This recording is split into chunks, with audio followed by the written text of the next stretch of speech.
Hey folks, it's Jang here from ultimaterc.com, and I'm going to be looking at the Electrix RC, or now they're rebranding it to ECX RC Boost.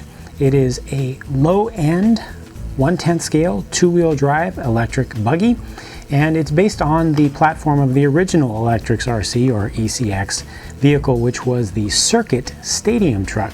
I reviewed that some time ago, and it was actually pretty well received for what it is and for its price. These go for about $120, and that's ready to run, truly ready to run. It comes with a battery pack. It's a nickel metal, but it does come with it. Comes with a wall charger, even comes with double A's for the controller itself. So it is what they call it an all-in-one box, and it really is. So it's everything that you need to actually get out there and get running. You don't need to buy additional things when you get this. So as you can see, it's a pretty attractive looking vehicle. Just overall, they got the aesthetics down really nicely.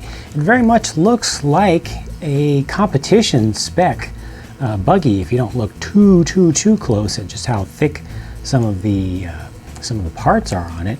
And as far as the overall chassis design, it's very close rather to the design of the associated B4, which is obviously a very well tested and well proven chassis design. So they started with inspirations from something that's very good to begin with. And now here you can just see a little bit more of the layout of the chassis. You know, pretty standard fare for two-wheel drive vehicles these days. The battery that it comes with, oh, this is a really nice thing, the way that they do the battery tray. You just have these two little thumb screws that only turn 90 degrees, and that's all that it takes to loosen up the battery hold down strap, and you can take the battery out. The battery that's included is a 1800 milliamp hour nickel metal hydride pack. When I charged this up on my full-on higher end charger, not using the wall charger that was included, it actually took 2000 milliamp hours of charge. So if anything, it's slightly underrated. It does have an AM radio system. It's running on 27 megahertz, so not the highest quality of signal there, but a pretty decent radio when you think about entry level. For as low of a cost as they got this whole thing. It has a pretty decent feel to it. It's rather large. It's pretty basic. It has your standard reversing buttons or switches. It has trims for steering and throttle, but it also has steering dual rate, which is a nice thing to add on. That's not always included with bottom end radio sets, and that just allows you to set the end points for your steering servo. So if you're getting a little bit too much steering, you can turn that down to help your servo to last longer, or to just make the whole vehicle easier to drive. Has just a very basic Dynamite ESC. The speed control is rated for motors down to 12 turns, brushed motors only, of course. The motor that's included with it is a 20-turn sealed can brushed motor. This is going to be roughly equivalent in power to the old Traxxas Stinger. And it does have plastic gears in the transmission, so it's not ready for heavy brushless power as is, but they do have a metal gear set that is coming to market soon. The shocks are plastic bodied all the way around. No threaded collars on them. You do have to use preload clips. Standard sized servo, nothing fancy there. Again, they really just focused on trying to get you a complete package using standard size things that you can later swap out if you want to for the lowest cost possible. 120 bucks, ready to run. Now these wheels are an interesting thing. The wheels actually use deep 12 millimeter hexes, both at the front and the rear. I don't know exactly which wheels will be compatible with these if you want to swap them out. The stock tires have a fairly firm compound.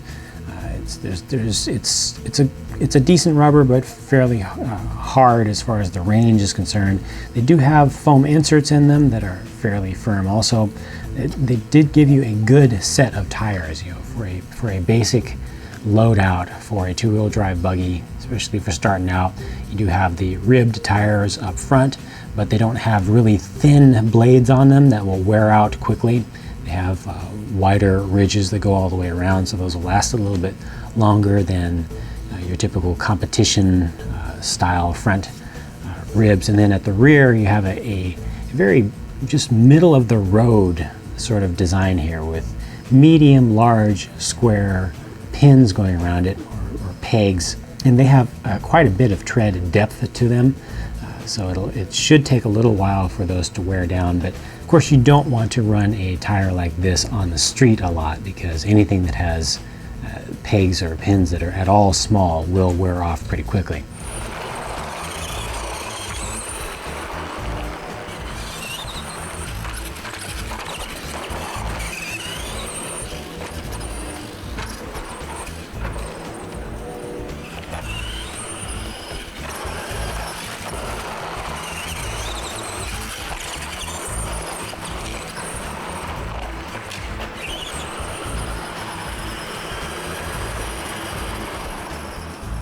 Yeah, first driving impressions of the Boost. Handles okay. It's kind of slow. I'm talking 16, 17 miles per hour slow. And when I designed this track right here, I designed it specifically to be able to handle slower vehicles piloted by, well, folks who are slower drivers. And the Boost really doesn't have the power to get over most of the jumps. Not cleanly, at least. The suspension setup is decent, but it's a little bit springy in the rear, a little bit under-dampened. Like with most entry-level vehicles, the tires do hold back the performance noticeably. When you get on the throttle, even with that very, very mild motor, you can still overcome the traction of the rear tires. More than the traction, though, the ride quality is something that suffers because of the harder compound of the long-lasting Basher tires. Tires are the first line of defense against bumps in the road. The harder they are, the less shock gets absorbed, and the more often you end up with a tire that's just bumped up into the air, and that also causes you to lose more traction. Getting away from the hard track surface, the Boost does pretty decently on just a regular bashing surface, something with dirt and small rocks and gravel and stuff like that. Still a little bit of a bumpy ride, but I noticed more of a understeer here, more push. That actually makes it easier to drive because you don't have to worry about spinning out quite as much. On the whole, buggies are not meant to go over rough terrain, but for what it is, the Boost does pretty well over mixed grass and rougher dirt. Of course, it doesn't have great ground clearance, but it does make good use of what it has. Installing a modern 2S LiPo pack into the Electrix Boost definitely livens it up quite a bit, and it becomes a lot more fun. Now, the ESC that's shipped with the Boost does not have a LiPo cutoff mode, so be sure to install a external low voltage alarm or low voltage cutoff, or make sure you have plenty of knowledge and experience regarding saving LiPos from over discharge. Wait, do you hear that? Do you hear what's coming?